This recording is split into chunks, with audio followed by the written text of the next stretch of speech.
The crystal chandelier in my grandmother's formal dining room cast prisms of light across the mahogany table, but the rainbow reflections couldn't brighten the triumphant smirks on my siblings' faces as they savored what they believed was their moment of victory. My brother Jonathan raised his wine glass in a mock toast, while my sister Caroline pulled out her phone to check what she assumed were her newly transferred accounts. "To family justice," Jonathan declared with the smugness of someone who had never questioned his own sense of entitlement. "Finally, the money goes where it belongs." I took a measured sip of my grandmother's 1982 Bordeaux and opened my laptop with deliberate calm.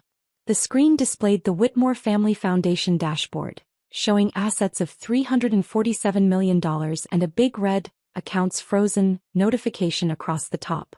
"That's interesting timing," I said, my voice carrying the same casual tone I used to discuss the weather. "Because 3 minutes ago, I implemented an immediate freeze on all foundation disbursements. Every trust fund, every allowance, every expense account, all suspended pending a comprehensive audit." The silence that followed was so complete I could hear the grandfather clock ticking in the foyer. Jonathan's wine glass remained suspended halfway to his lips, while Caroline's phone slipped from her suddenly nerveless fingers, clattering against her dinner plate. "What do you mean, foundation disbursements?" my mother asked, her voice carrying a tremor I'd never heard before. "I mean that the money you all just divided among yourselves doesn't actually come from a traditional trust fund," I explained, scrolling through the foundation's financial architecture on my screen. "It comes from quarterly distributions from the Whitmore Family Foundation, which I've been running for the past 4 years." My Uncle Richard, who had been quietly enjoying what he thought was my downfall, suddenly looked like someone had explained to him that his lottery ticket was a fake. "Claire, what are you talking about? The family money has been in trust for generations." "The family money was in trust," I corrected, turning my laptop so everyone could see the organizational chart, "until grandmother restructured everything into a charitable foundation 4 years ago. She appointed me as the executive director because I was the only family member who showed interest in philanthropy and financial responsibility." This was true, though the full story was more complex. My grandmother, Eleanor Whitmore, had watched my siblings spend money recklessly while I built a career in nonprofit management and social impact investing. She had been particularly disturbed by Jonathan's gambling debts and Caroline's shopping addiction, both of which they expected the family to cover indefinitely. "But the lawyers said..." Caroline's voice trailed off as she began to understand the implications of what I was revealing. "The lawyers said that your trust distributions were being transferred to your personal accounts," I confirmed. "They didn't explain that those distributions come from foundation funds that I administer. They also didn't mention that foundation distributions can be suspended at any time for cause." I clicked through several screens showing the family foundation's structure, my administrative authority, and the legal framework that governed all family financial benefits. "For cause." Jonathan's voice cracked slightly. "What cause?"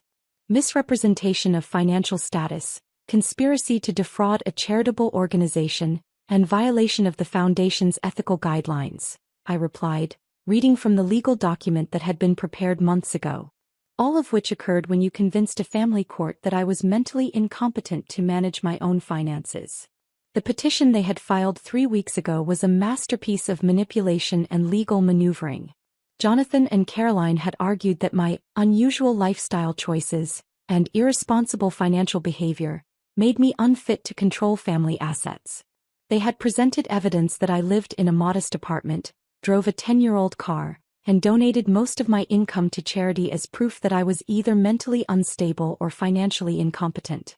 What they hadn't realized was that my modest lifestyle was a choice, not a necessity, and that my charitable giving was actually part of a sophisticated social impact strategy that had grown the family's assets significantly. My phone buzzed with a call from the Ford Foundation. I had been expecting this call. They were finalizing a partnership that would position the Whitmore Foundation as a leader in education funding. "Ms. Whitmore," the program officer's voice was professionally excited. "Congratulations on the Gates Foundation collaboration. Your proposal for rural education infrastructure has been approved for $47 million in matching funds." I put the call on speaker so my family could hear every word. "Thank you, Sarah. When do we begin implementation?" "January 1st. We're particularly impressed by your foundation's track record. growing assets from 60 million to 347 million in 4 years while maintaining such high impact metrics. It's exactly the kind of strategic thinking we want to support. After ending the call, I looked around the table at faces that registered everything from confusion to dawning horror. 47 million in matching funds, my mother repeated slowly. The Gates Foundation partnership is just one of several major collaborations I've developed, I explained. The Whitmore Foundation is now one of the most respected education-focused foundations in the country. We've funded over 200 schools, provided scholarships to 15,000 students, and pioneered innovative approaches to rural education access. What I didn't mention was that this success had required 18-hour days, constant travel, and a level of strategic thinking that none of my family members had ever demonstrated. While they worried about my modest lifestyle, I had been building something that would outlast all of us. But Claire, Caroline protested, you live like you're poor. We thought you needed help managing money. I live like someone who understands the difference between wealth and consumption, I corrected. I drive a 10-year-old Prius because it's reliable and environmentally responsible. I live in a small apartment because I'm rarely home and I don't need excess space. I donate most of my income because I believe in using resources to create positive change. My Uncle Richard leaned forward, his face flushed with wine and embarrassment. But the court petition. Jonathan said you were giving away family money irresponsibly. I was investing family money strategically, I replied. Every donation I made was matched by corporate partners or government grants. The $40 million I've given away over 4 years has generated over 90 million in matching funds and tax benefits. I opened another screen showing the foundation's financial performance under my leadership. Starting assets of $60 million had grown to $347 million through strategic giving, investment returns, and collaborative partnerships. You've nearly sextupled the family wealth, my mother said, staring at the numbers with obvious disbelief. I've built a sustainable giving platform that generates both social impact and financial growth, I corrected. The foundation now produces enough annual income to support the family's lifestyle while funding major educational initiatives. Jonathan finally found his voice, though it came out smaller than usual. Claire, we didn't know. The lawyers said you were being irresponsible with money. Which lawyers, Jonathan? The ones who helped us file the competency petition. I smiled, opening another folder on my laptop. You mean Morrison, Wright and Associates? The firm that owes the foundation $12 million for the legal services building we provided as collateral for their expansion loan. The color drained from Jonathan's face as he began to understand how thoroughly he had been outmaneuvered. You own their building? The foundation owns their building, their parking garage, and holds the primary note on their office equipment. They've been struggling financially for 2 years, which is why they were so eager to help you challenge my competency. They hoped that new foundation leadership might be more willing to forgive their debt. This was the part of the story that made me genuinely angry. Morrison, Wright and Associates had convinced my siblings that I was mentally incompetent while simultaneously owing the foundation millions of dollars that they couldn't repay. They had seen an opportunity to eliminate their creditor by installing more malleable family members as foundation leadership. But the court ruled in our favor, Caroline said weakly. The court ruled on a narrow procedural issue regarding trust distributions, I clarified. They didn't rule on foundation governance, which operates under completely different legal structures. Your victory in family court has no bearing on foundation operations. My phone buzzed with a text from my assistant. Claire, the UN Education Summit confirmed your keynote address.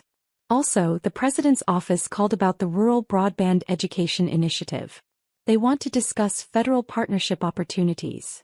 I showed the text to the table. The United Nations wants me to keynote their education summit next month.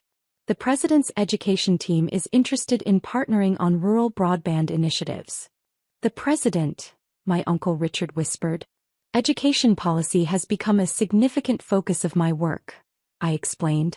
The Foundation's rural education model has attracted attention from policymakers who want to scale successful interventions. Caroline stood up abruptly, pacing to the window and back like a trapped animal. This is insane.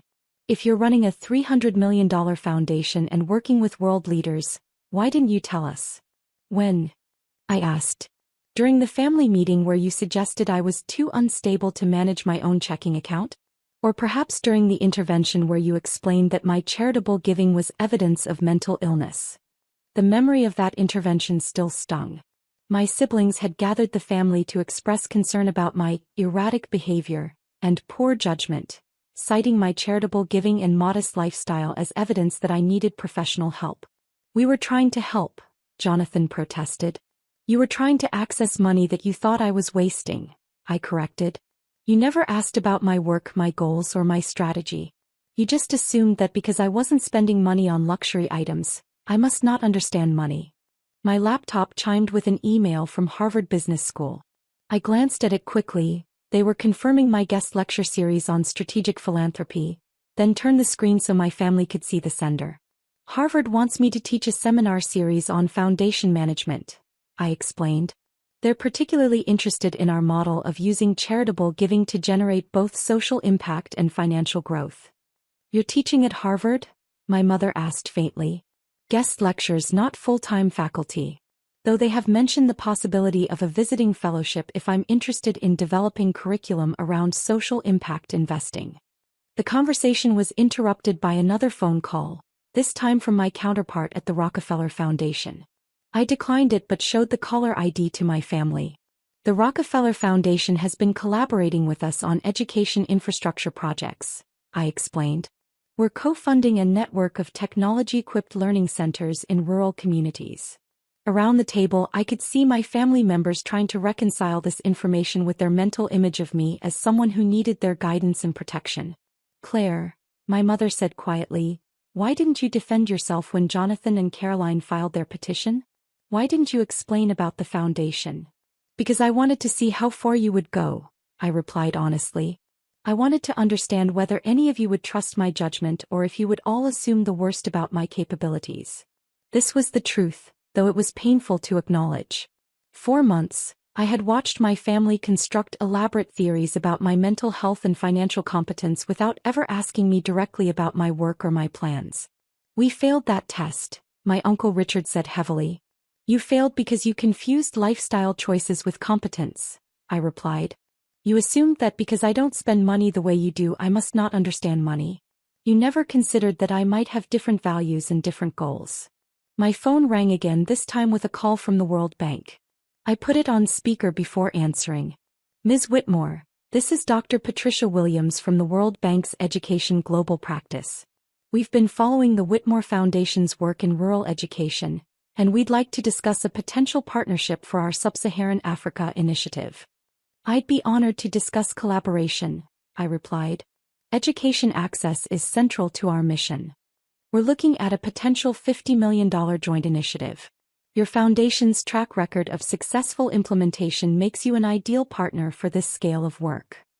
After ending the call, I looked around the table at faces that showed a mixture of awe, embarrassment, and something that might have been pride. $50 million, Caroline whispered. The World Bank partnership would be our largest international collaboration, I confirmed. Though we've been building toward this kind of work for the past 2 years through smaller projects in Central America and Southeast Asia. Jonathan pushed his untouched plate away and leaned back in his chair, looking defeated. Claire, I owe you an apology. A massive apology. For what specifically? For assuming you didn't know what you were doing. For thinking that living modestly meant you were failing. He gestured helplessly at the laptop screen showing the foundation's assets. For not recognizing that you'd built something extraordinary. Jonathan, my success doesn't diminish your worth as a person, I replied gently. But your assumption that I was incompetent says more about your values than mine. Caroline returned to her seat, tears streaming down her carefully applied makeup. Claire, can you ever forgive us? I can forgive you, I said. But forgiveness doesn't mean pretending this didn't happen. It means acknowledging what went wrong and committing to doing better. Over the next 2 hours, as we finished dinner and moved to the library for coffee, the conversation gradually shifted from confrontation to something resembling reconciliation. My family began asking real questions about my work, my goals, and my vision for the foundation's future. What happens now? My mother asked as we prepared to leave. With the foundation, with the family finances? The foundation continues its work, I replied. The freeze on family distributions will be lifted after everyone completes financial literacy courses and agrees to new ethical guidelines. The Foundation's mission comes first, but there's plenty of wealth to support both charitable work and family needs. Financial literacy courses? Jonathan looked genuinely curious rather than offended. If you're going to benefit from Foundation distributions, you need to understand how wealth is created and sustained. You also need to understand the Foundation's values and mission. 6 months later, my entire family attended the dedication ceremony for the Whitmore Education Center in rural Kentucky, a flagship project that would serve as a model for similar centers across Appalachia. Jonathan, who had completed his financial management course with surprising dedication, now volunteers as the Foundation's volunteer coordinator. Caroline uses her event planning skills to organize fundraising galas that have become legendary in philanthropic circles. But the real victory wasn't my family's eventual understanding or even the Foundation's continued success. It was the knowledge that I had built something meaningful while staying true to my values, regardless of whether others understood or approved of my choices. Sometimes the most important inheritance isn't money. It's the confidence to define success on your own terms while using your resources to create lasting positive change in the world.